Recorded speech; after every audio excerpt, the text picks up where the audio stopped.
Friends, welcome to your channel Bina studies. तो आज हम ना कुछ स्पेशल टॉपिक पर बात करने वाले हैं और वो स्पेशल टॉपिक ये है कि कल महात्मा गांधी की जयंती थी और लाल बहादुर शास्त्री जी की भी थी।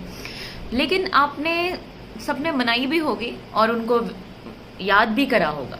लेकिन अगर आपसे पूछा जाए कि महात्मा गांधी आज के टाइम में प्रासंगिक हैं, क्या उनके जो विचार थे वो आज के टाइम में प्रासंगिक हैं और हैं तो कैसे, तो क्या जवाब होगा आपका? वैसे तो इतिहास के जो विद्यार्थी हैं वो इसका आंसर बहुत अच्छे से दे सकते हैं, पर जो इतिहास के विद्यार्थी नहीं भी हैं उनको भी तो पता होना चाहिए। बिकॉज गांधी जी कहते हैं ना, गांधी जी एक इंसान नहीं थे, गांधी जी एक विचार हैं, ठीक है। और असल में जब आप उनके विचारों को पढ़ेंगे, बहुत सारे लोग होंगे जो अभी बहुत उल्टे सीधे कमेंट करेंगे और वो बताएंगे कि गांधी जी क्या थे, पर वो सब चीजें अगर आप किनारे करिए, अपने जो मतभेद हैं वो किनारे करके देखिए, तो आप गांधी जी के विचारों को सुनेंगे ना तो आपको समझ में आएगा कि गांधी जी सच में एक इंसान नहीं, एक विचार थे। उनकी जो बातें हैं ना कि केवल उस टाइम, इस टाइम भी कितनी ज्यादा रिलेवेंट है ना। ये जो सवाल है, ये देखिए, ये अगर आप हिस्ट्री पढ़ते हैं तो भी आपके लिए सही है और अगर आप नहीं भी पढ़ते हैं तो भी आपको इससे बहुत ज्यादा शिक्षा मिलेगी अगर आप इस सवाल पे सोचते हैं तो। बिकॉज आप एक दुनिया में रह रहे हैं, एक समाज में रह रहे हैं और समाज एक वे में काम करता है, समाज एक सिस्टम पे काम करता है, ठीक है। तो जिस सिस्टम पे काम करता है वहां के लोगों की सोच से बड़ा फर्क पड़ता है, बहुत फर्क पड़ेगा। अगर समाज के लोगों की सोच अच्छी है तो समाज अच्छा होगा, अगर समाज के लोगों की सोच बुरी है तो समाज अच्छा कैसे हो सकता है। इसलिए अगर आप गांधी जी के विचारों को सुनेंगे और अगर फॉलो करेंगे तो शायद सच में समाज अच्छा हो जाए। गांधी जी कहा करते थे कि आंख के बदले आंख पूरी दुनिया को अंधा कर देगी।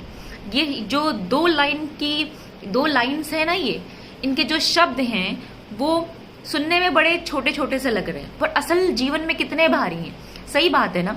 अगर आप आज के टाइम में देखेंगे, आप यूक्रेन रशिया वॉर को देख लीजिए, आप पाकिस्तान की एक्टिविटीज देख लीजिए, आप चाइना की एक्टिविटीज देख लीजिए, ठीक है, जो म्यांमार में हो रहा वो देख लीजिए, आप सब कुछ मिला जुला के देखिए, या जो आपके खुद की हमारी जो कंट्री में आए दिन होता है, ठीक है। किसी ने कुछ कहा, किसी ने एक टिप्पणी करी, फिर दूसरे ने 4 टिप्पणी करी, किसी ने किसी का घर तोड़ दिया, फिर उसने भी उसका घर तोड़ दिया, किसी ने किसी को मार दिया, उसने भी उसकी जान ले ली।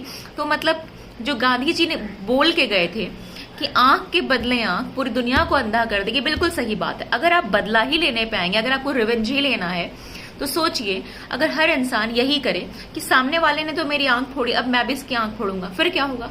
पूरी दुनिया सच में अंधी हो जाएगी।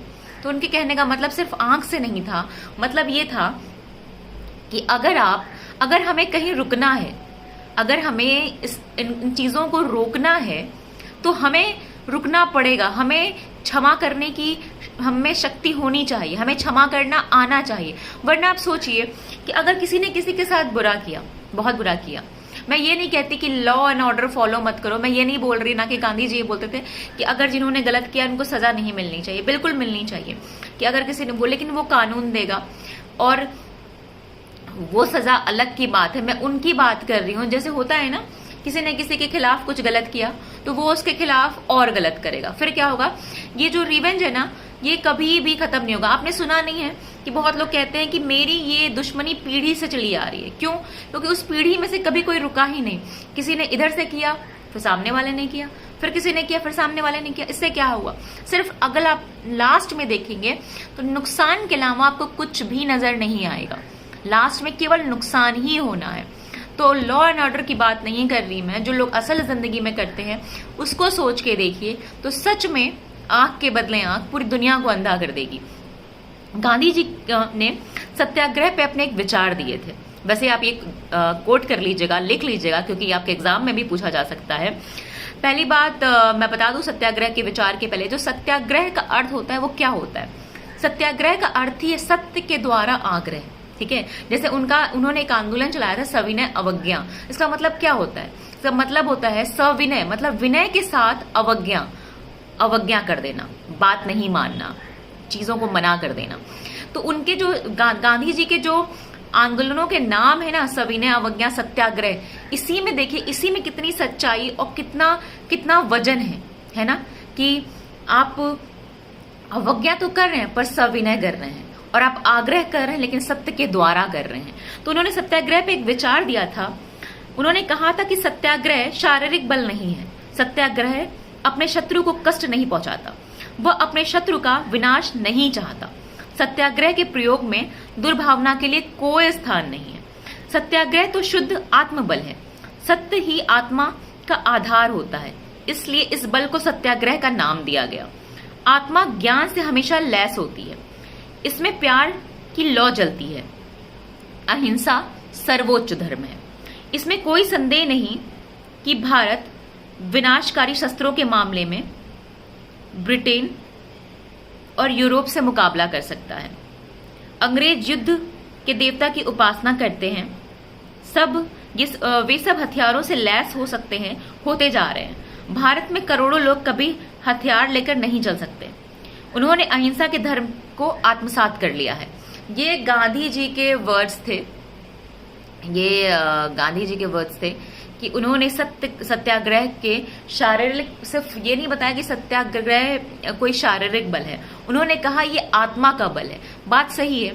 किसी को किसी के खिलाफ जाके मार देना, किसी को पीट देना, ये बहुत आसान होता है, लेकिन मनोबल को ऊंचा रखते हुए सविनय अवज्ञा करना और सत्याग्रह करना बहुत बड़ी बात है। ये हर किसी के बस की बात नहीं है।